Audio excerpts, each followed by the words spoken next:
আজকে আমরা দেখাবো নারকেল ছোলানোর পদ্ধতি। তো সবার আগে আমরা একটা নারকেল নিয়ে নিয়েছি, আপনারা এখানে দেখতে পাচ্ছেন। তো এখন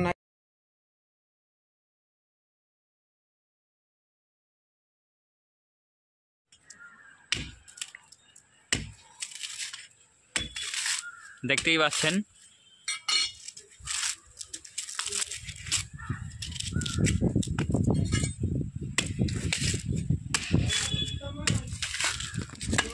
হুম হুম হুম হ্যাঁ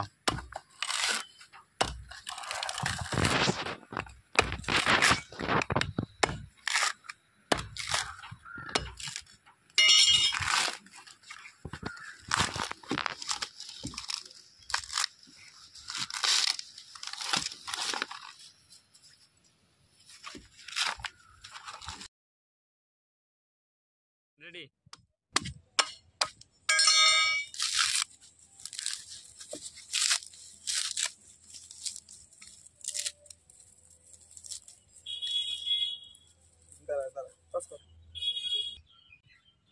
সো বন্ধুরা, আপনারা দেখতে পাচ্ছেন যে নারকেলটা যেটা আছে সব দিক থেকে ভালোভাবে ছোলা হয়ে গেছে। তো আপনারাও পাবেন এইভাবে মাত্র 2 মিনিট থেকে 3 মিনিটের মধ্যে নারকেলটাকে একদম পরিষ্কারভাবে ছুলে নিতে। তো এটাই ছিল আজকের ভিডিও। তো আপনাদের কেমন লাগলো অবশ্যই জানাবেন, আর ভিডিও যদি ভালো লাগে একটা লাইক অ্যান্ড সাবস্ক্রাইব অবশ্যই করে দেবেন।